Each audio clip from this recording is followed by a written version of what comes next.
issues around with her partner. So then being pregnant does trigger that. And it also heightened that, level of abuse for that parent or that mom. So we got that, and then we also got the fact that what we look at with during the COVID period, due to the fact of the lockdown, women wasn't able to go out. They became socially isolated. They wasn't having contact, like face-to-face contact with professionals and stuff. And that again heightened the risk of for them to be in these abusive sorts of relations. So we saw a big trend, a lot of these, domestic abuse through the COVID period. So in terms of that, we found that, we had to make a lot of referrals around safeguarding, and both safeguarding the adult at that time and safeguarding the child. So what I'll do now, I'll go through the slides, and from then I'll just give a briefing and look at statistics and stuff on the slides, and then we could probably have a discussion, or I could answer questions. So the first slide here, Aki, is that the first slide?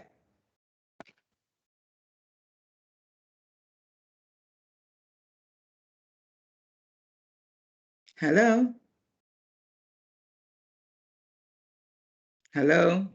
It looks like she's going through them at the moment to get to the first slide. Oh, okay.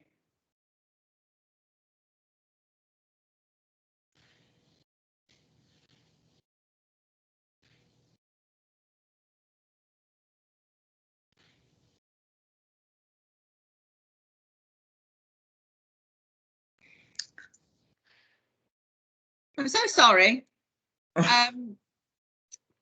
It changes the format, so it's really difficult to manage the slides and actually see where you are. So I'm going to try again. I'm so sorry about that. It's fine. So what am I sharing at the moment? So you got the child protection plan. So I guess you got to look at. I'm going to start again because it changes the format. I'm so sorry, everybody. Let's have a go.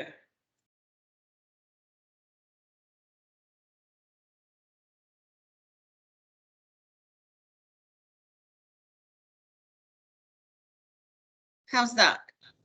Okay, that should be all right. Yeah, that should be all right. So when we talk about domestic abuse, the slide says here what is defined as domestic abuse. Some people, I guess, a lot of my colleagues would kind of have the idea or know about what is defined as abuse. And it says here it's the incidental pattern of incidents of controlling, cohesive, threatening, degrading, and violent behavior, including sexual violence. And then at the bottom, it says here clearly that pregnancy is a trigger for domestic abuse and has negative consequences for women and her child. And statistics here, 60% of survivors using domestic abuse services are mothers, and 1 in 15 are pregnant women. So that in itself gave a flavor as to the people we see. The fact that they're already, vulnerable due to two things. One, their mental health, and secondly, being pregnant, as the statistics have shown here. Next slide, please, Aki. Then I was talking about how the lockdown had heightened that risk of domestic abuse for our ladies. It says here during the lockdown and the measures that was put in place, it causes isolation for our ladies. And they was prone to vulnerable domestic abuse. It also spoke about the fact that many of the victims were trapped in abusive households with very little or no opportunity to contact professionals or speak to them or escape. And then there was a charity called Counting Dead Women. They give evidence that it had the COVID identified 16 suspected domestic abuse killing in the UK between the 23rd of March and the 12th of April 2020. So that was around that time, that lockdown period. So this is quite a big slide in terms of the statistics about domestic abuse during pregnancy. Um, I, I mean, what I could do, we could probably share, give you all a printout of the slide or something like that at the end, because it's quite a lot of statistics. It talk about 1.6 million women in England and Wales reported experiencing domestic abuse in 2019. 2 women are killed each week by a partner. It have 6 to 10% of women suffers domestic violence in a given year.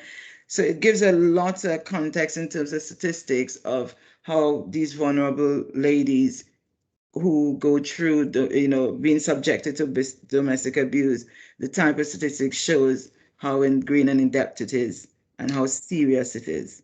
Natalie, Yeah. can I just say that I think I find the most shocking one is the on average a woman is assaulted 35 times before she Before. first goes to the police.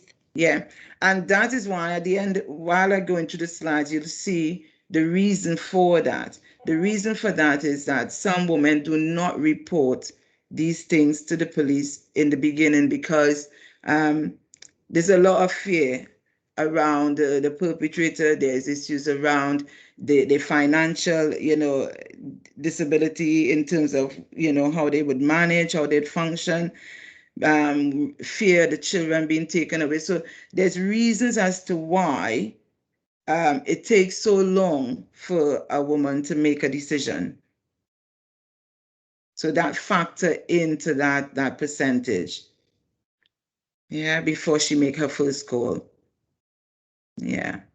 So this is just a flavor of the statistics in terms of the vulnerability of these women and what they, the subject to, domestic abuse. So, Aki, you want to change slides, please? So when we, as I said earlier on, in the perinatal period for us as professionals, when we receive a referral, once we're doing that initial assessment, we keep in mind two people, two beings. We keep in mind the mother, we keep in mind the unborn or children. So we look at this is quite a big thing for us. We look at how domestic abuse affects your baby and our children. So we look at history. So sometimes the mom we might receive a referral, and the mom might come in and we get the referral, and the referral might say, oh, there has been history of domestic abuse, but mom's no longer living with the partner. Now, unless sometimes what we notice, unless moms receive therapy, counseling, all these different things to help her to make more informed decisions, sometimes the pattern continues.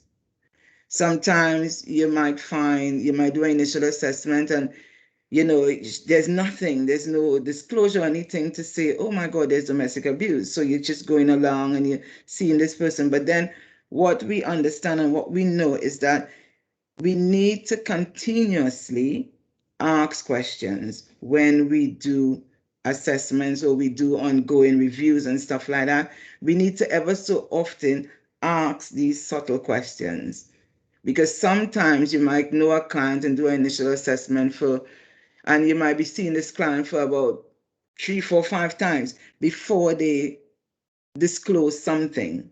And I guess it's about feeling that person need to feel safe, the client need to feel reassured. So, these questions need to be asked.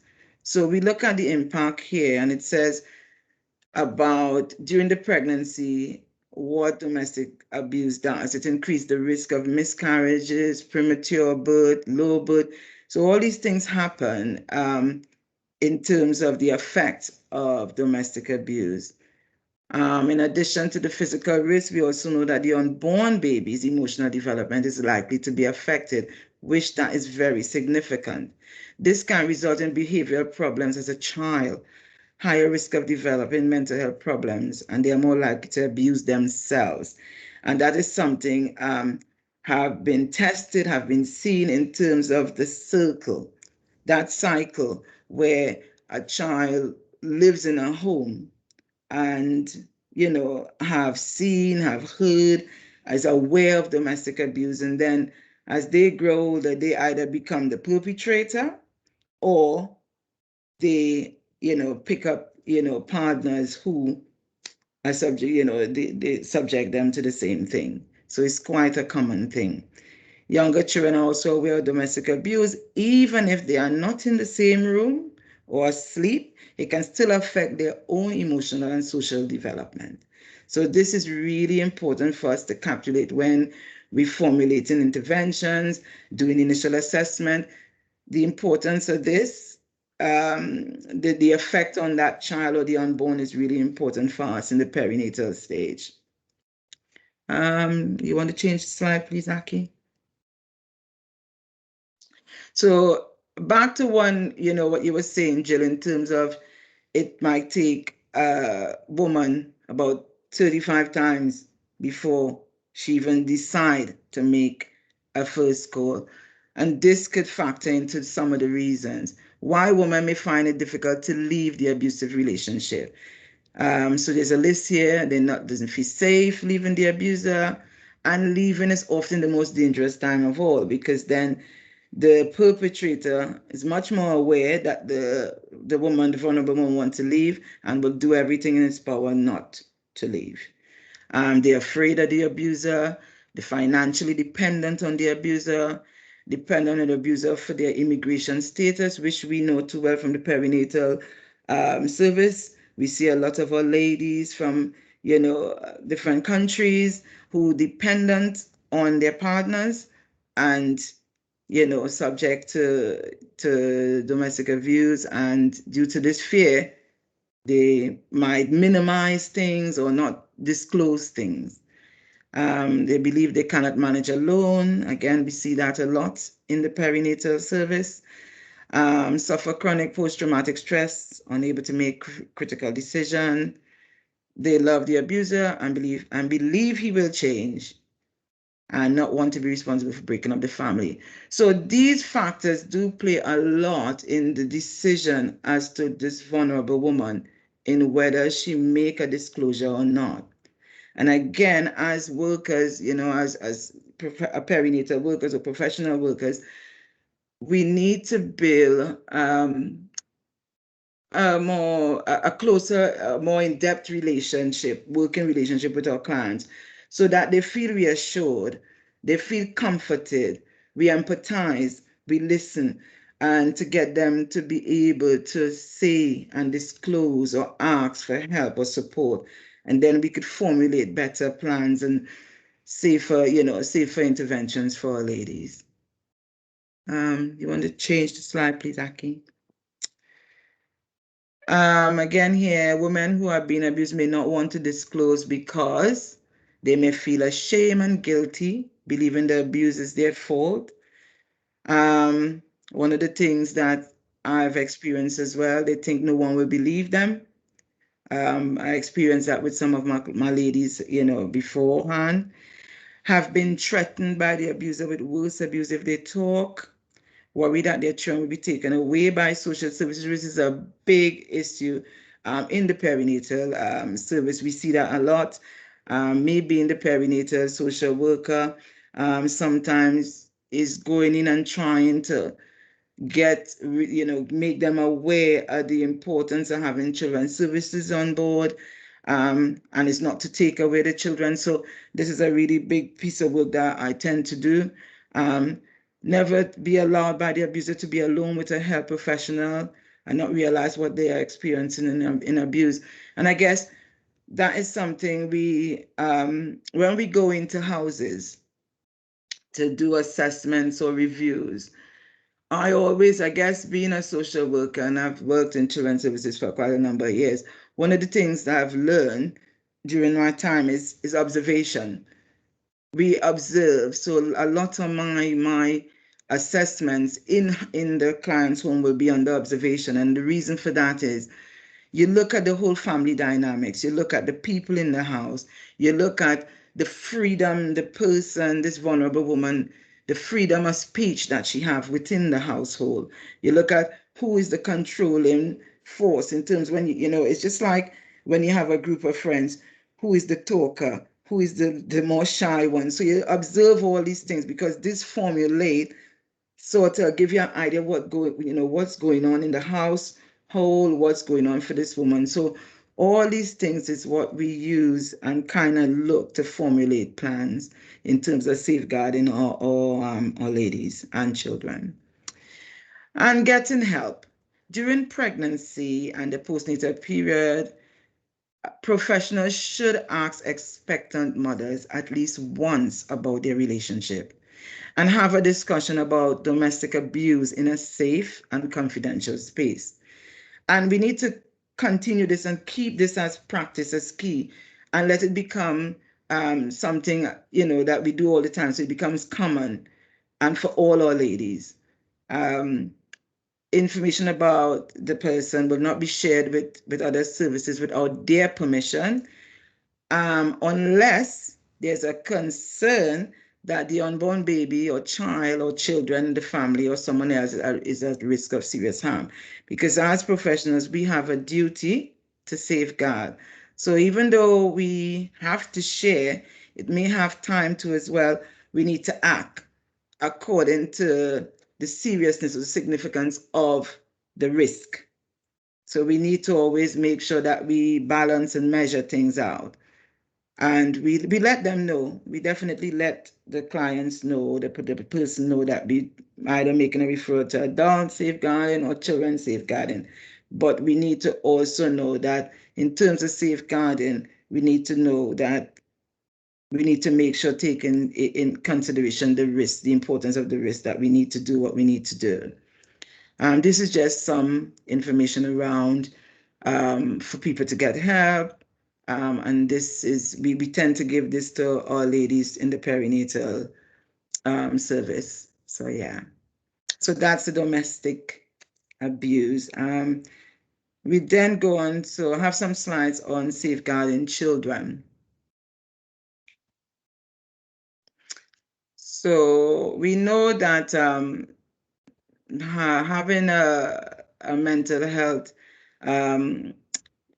suffering with some sort of mental health diagnosis or issues could become a bit stressful in one sense, and then being pregnant or having children as well, it makes things a bit more challenging for some people. This then sometimes could cause, the need for support for some of our ladies. And that's where, in some sense, the safeguarding may need to take place. You want to change the slide, please, Aki?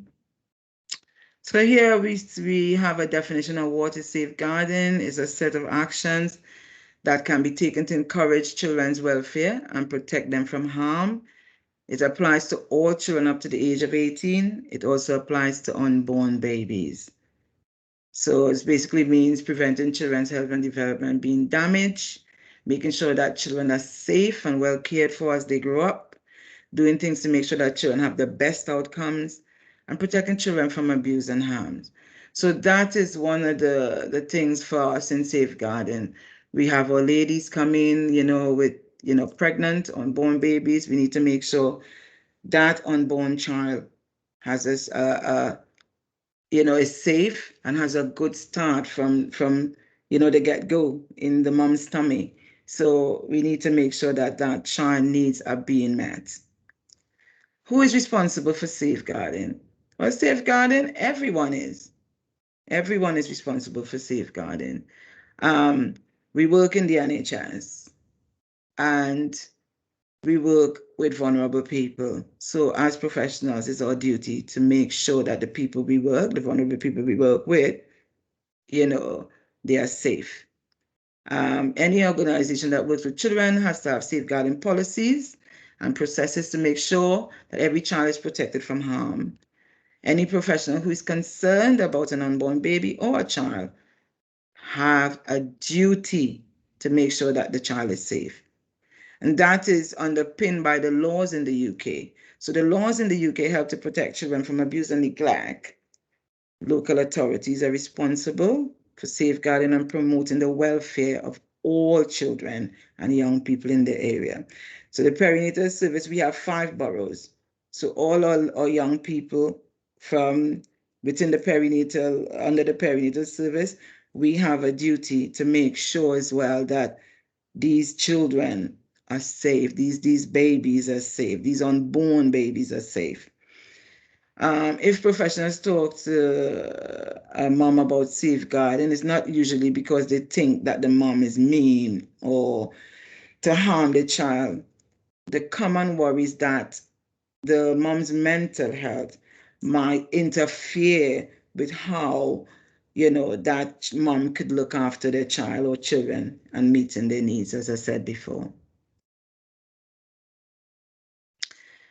We look at who might ask questions about baby or children during pregnancy after birth. So when we have our ladies would also be under us, they would be under the GP, they would be under midwives, they'd be under social services. So, they'd be under health visiting. So there's quite a number of professionals involved in some of our ladies' lives. So any one of these professionals would could ask questions about mom and could ask questions about unborn and the other children. And again, perinatal service, we kind of lays and link with these other professionals in order to get to formulate a stronger plan. So sometimes I might arrange professional meetings in order to formulate something, to safeguard. Might take steps before we reach to making the safeguarding referral. We might put plans in to kind of support mom from it reaching to that point. So we always liaise and we always ask questions. So that is part of, what we need to do in order to safeguard. Professionals should consider how any difficulties you have might affect the children. They might ask about other problems that might affect a child. This includes domestic abuse, substance misuse, learning difficulties, homelessness, and physical illness or disability. So basically, in one sense, it's more about the holistic setup in that family network or in the family dynamics in the household. So we look at everything. We look at the finances, the social issues around housing, all these different things, because all that could impact around safeguarding as well. What happens if professionals have concerns about child well-being? Well, as we know, if a professional is concerned about unborn baby or child well-being, they should talk to the parent and give reasons as to why they are worried.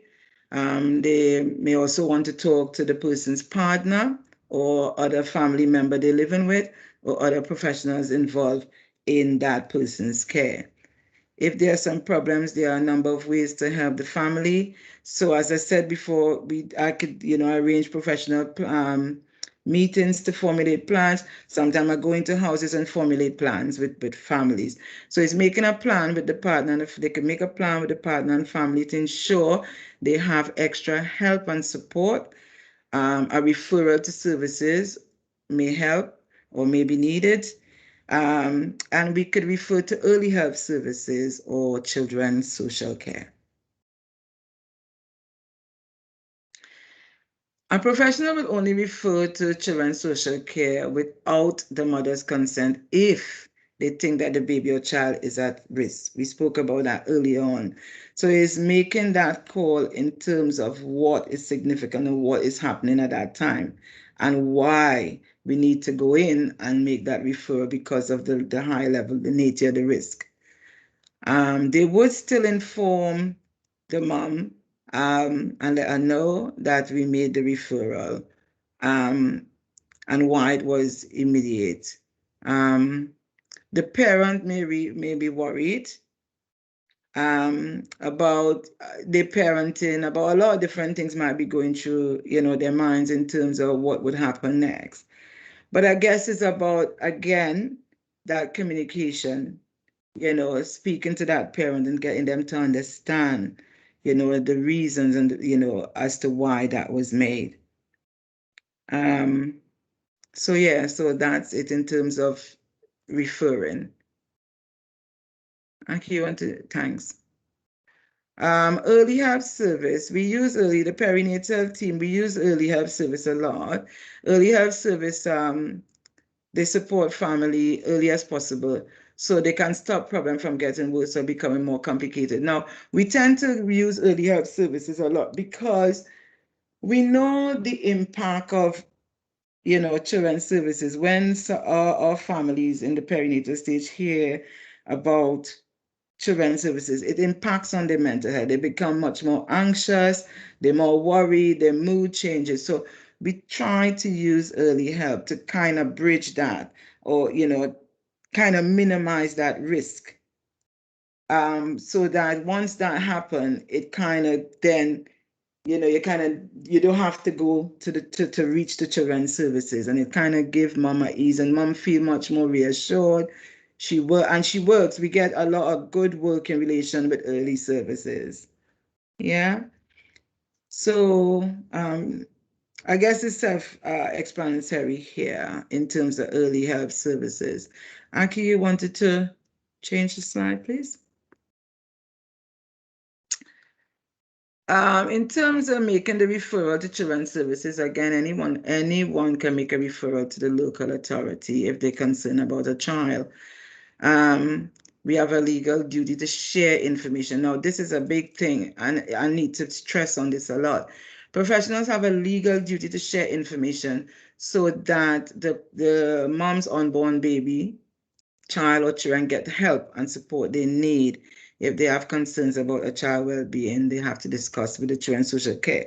The reason why I'm saying that I need to really, highlight the fact that we need to share information. I mean, in the perinatal services, I've come across um, families that open to children's services. We received the referral and they open to children's services. And sometimes we struggle to get hold of the social worker. Sometimes we struggle to get information.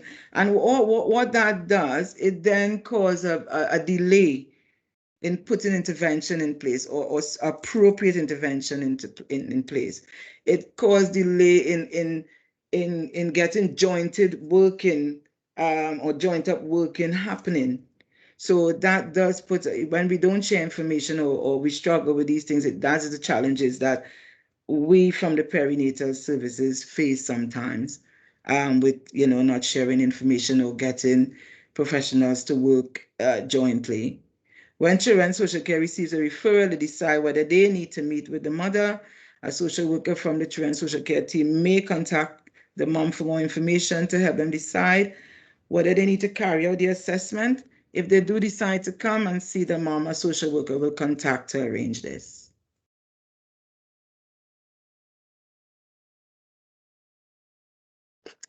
And then we look at the social care assessment.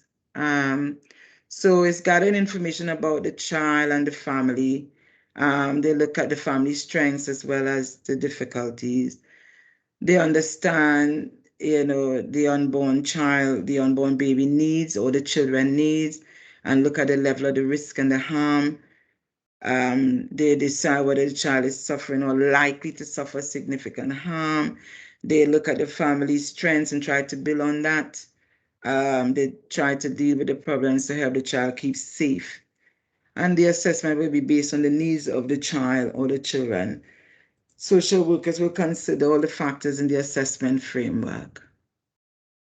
And that all this is underpinned again by the Children Act 1989.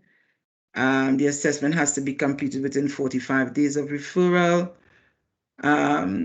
And then the possibility after the assessment is completed, there could either be no further action is needed, the unborn baby or the children may become subject to a child in need, or then there may be a need for strategy meeting to decide whether Section 47 is needed.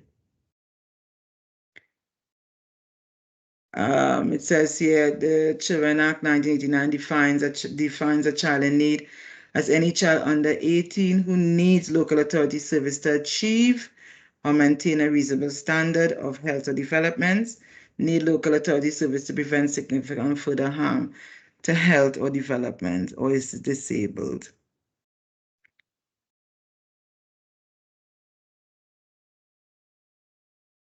Okay, you want to change the slide, please?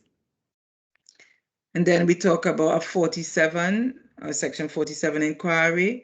They have the local authority under the Children Act 1989, they have a reasonable cause to suspect that a child is suffering or is likely to suffer significant harm.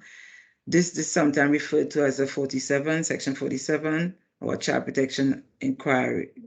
When concerns are identified, usually not because of any worries that a parent will deliberately harm their children. It is usually more to do with how mental health problems can stop a mom from looking after their children as well as, they could. So just go into details here into what type of things they might find hard to do. Yeah. Okay, want to change the slide, please? Yeah. So they will share information and decide whether there's enough concern to start a 47 inquiry. After this discussion, they will decide if no further children social care involvement is needed. An assessment is needed to decide whether the child is a child in need, and a section 47 inquiry is needed. If there's any suggestion that a crime has been committed, then the police will be asked to investigate.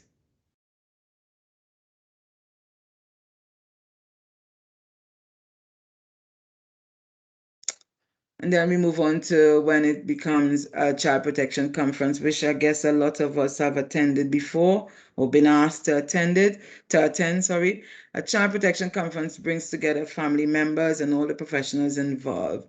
So basically, it's this meeting that, with all these different professionals together with the parents to try to formulate a plan and also to try to see what sort of, where the child falls under what category that this child is suspected to have any form of harm or is likely to be harmed.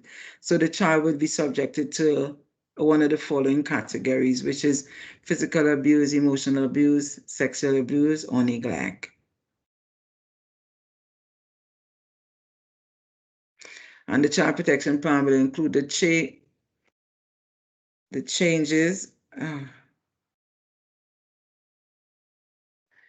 Sorry, my computer just locked.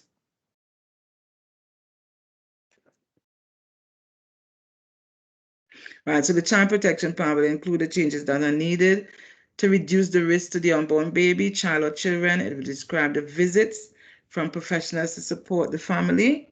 The plan will also include things that are already helping, and then they'll have a review. This will be followed up with review, 3 months, 6 months review. And then one of the big worries for all ladies or moms, they worry or they will ask the question, what will happen if social services want to take the child away from them? Some of our referrals we receive, the mom may have already had children taken away. So being pregnant or having a baby is quite a scary thing for them, because some of our ladies, like I have 2 ladies that are actually going through parenting assessment. So it's quite a worrying time for them. So these questions is quite common for some of our ladies. So in most cases, parents and professionals are able to work together and agree on plans which allow children to remain at home. Separating a child from his or her parents is always a last resort.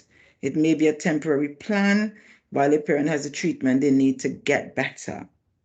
Very few women with mental health problem in pregnancy or the year after birth will have their baby or children removed from their care.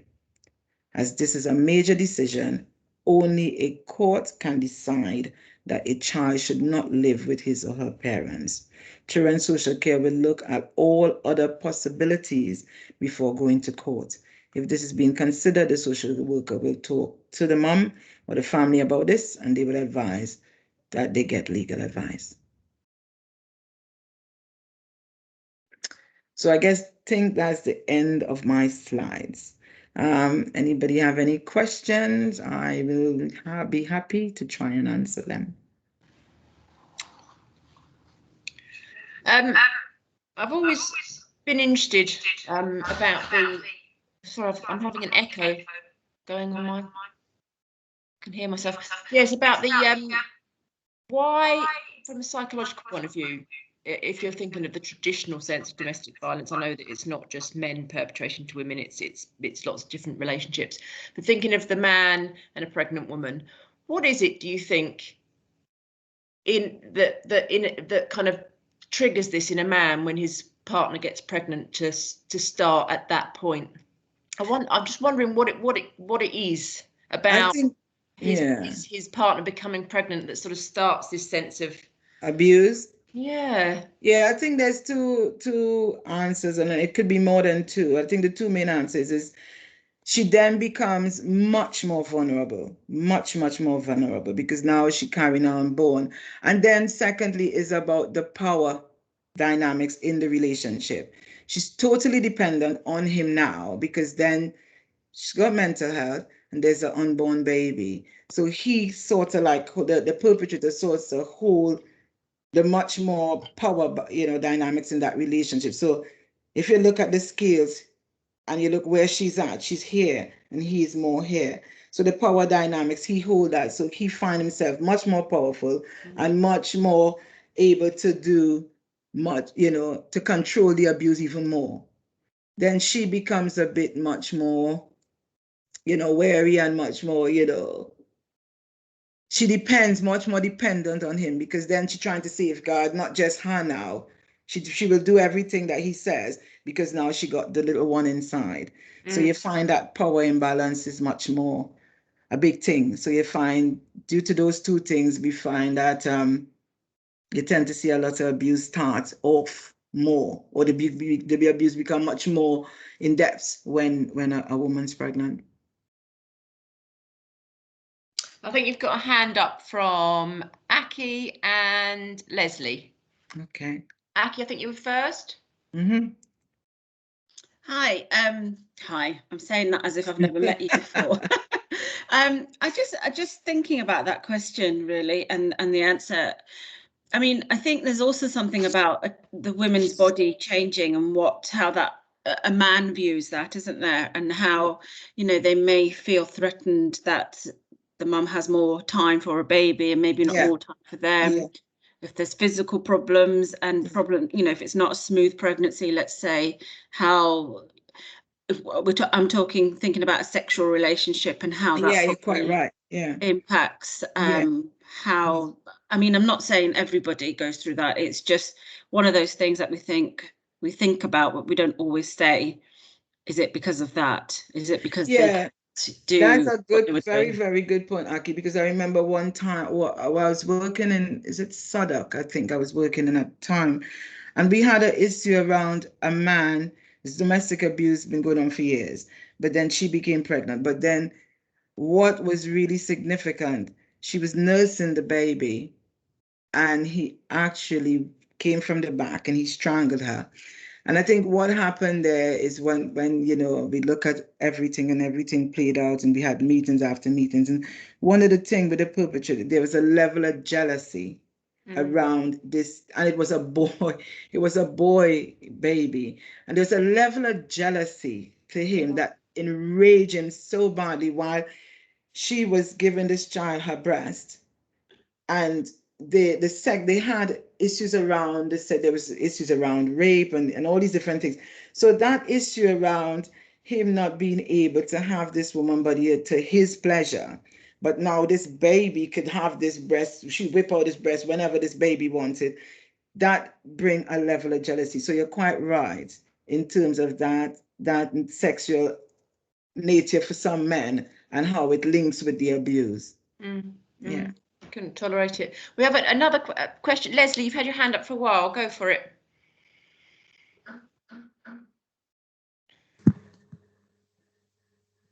So, sorry, I think I was going to say something similar, really, in the sense of that when we're thinking about that risks increase during pregnancy, is it around the fact that for the male partner, perhaps he has less control, because actually, if I suspect there's been DVA going on before, or so, there's probably been problems. I doubt it's just happened that DVA happens when someone's pregnant. And is it about control? And it was interesting because I was just in a meeting before this session, and we were talking about attachment theory actually, and about we've noticed with a client actually that because I think he had a sense of being abandoned as a child when he lost his mum, that there was a sense of, with relationships, it was almost like he holds on too closely because he's so. Yeah, I'm not saying that's right because it's not right for the female partner, but just looking at it from his perspective, and if you've noticed, if you know, have you noticed that in some of these kind of cases where perhaps the male perpetrator, although I'd imagine even if you're not pregnant with like female perpetrators, are there issues around, you know, do you see higher incidence of perpetrators with personality disorder or with attachment issues? Just thoughts, really. I mean, that could be another significant point in terms of where this perpetrator feel that he stands in that family dynamics. Because now you're looking at, you have a baby or unborn. So the mom's role become much more, this child much more dependent on her. So he kind of loses his place. So I could understand what you know, in terms of what you're saying, where the attachment is what he feels. But then again, some men or some perpetrators, and a lot of them that we see also have, they got a lot of issues around, you know, things that may happen in their past, and then it plays out in their own relationship. So yeah, I understand what you're saying. It's quite right. We got a comment from Jordan. She's just saying that she was also thinking that perhaps there's more stresses and strains on the family when a woman becomes pregnant. For example, having a child can be financially straining. So there's kind of, I think there's all sorts of factors, isn't there? Yeah.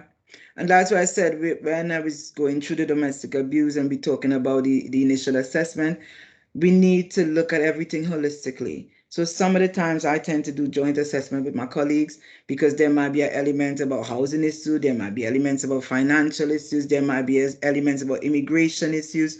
So all that kind of is sort of a formula for drama, sort of formula for problems in the relationship. So that's why I tend to go in. So you're quite right, Jordan. When we're doing these assessments, we need to look at things holistically at every angle to see how much we could help, support, and minimize risk. Aki, you've got a hand up. I suppose another question I kind of had is, and obviously through experience in the perinatal team, is about what is it we can do to alleviate some of the kind of assumptions and stresses that women have when we mention safeguarding. I just wondered what other people's thoughts were in terms of how do you broach that subject without installing the fear of a child being taken away. I mean, as much as we can try and reassure them, I just wondered what people's experience were, and you know, I find telling, actually working through an exact process of what to expect, what happens, really can help a woman to feel a bit more reassured about. So it's the unknown sometimes, is when a referral's gone, where has it gone? Yeah. Who's going to look at it? What does it mean? And actually, if you give details on, well, actually, a social worker on duty will look at this, they will discuss and decide. That sort of stuff really helped me to explain to the women I worked with. So yeah, I just thought it would be useful to hear how other people's experiences have been in that. And I think you're right, Aki, because I think for me, that I remember having to make a call for one of, you know, Sharon's ladies, and it's about, as you say, explaining, but also getting them to understand. So children's services is not only about taking away babies. Yeah. Children's services is also there to put support in for them at that point where they need it. Being a mom, having mental health, sometimes you might be a single mom, a single parent. So it's about letting them know that children's services also put stuff in place to help, you know, minimize risk, to help support them around parenting, parenting classes, doing things, other things than other taking away, your children. So it's about getting them to understand what it is about. It's not always about, oh my God, I'm being a judge, I'm a bad parent. Oh my God, I'm gonna the child gonna be on child protection. Oh my God, I'm gonna have social services in my business. It's quite intrusive. Yes, it is. I'm not gonna lie. Social services, it could be an intrusive time, and some of our ladies we know that we see it brings their anxiety up. However, I think it's how we formulate or verbalize to them why we putting in this referral to children's services, and it's not just about taking the babies, it's about support them. I think that's a lovely way to end, because I'm mindful of time. So thank you very much, Natalie, for your session today. It was really informative, and thank you so much to all the people from outside the trust as well as in who came. We've got more events coming up this afternoon. We've got 2 till 3 on sensory processing, and then tomorrow and Friday we've got more of a programme, so do join us. But thank you very much for coming. Thank you. Thanks, Thank Natalie. you. So much, Natalie. Thank you. See you. Bye. Bye.